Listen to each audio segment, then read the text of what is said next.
You ask Tiger to solve. This deals with linear equations with one unknown. The final result is c equals 1. Let's solve it step by step. Simplify the expression.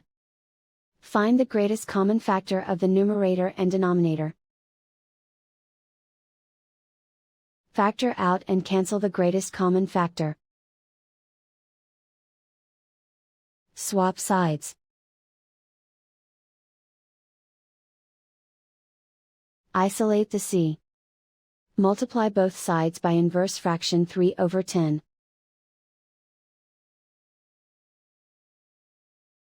Group like terms. Multiply the coefficients.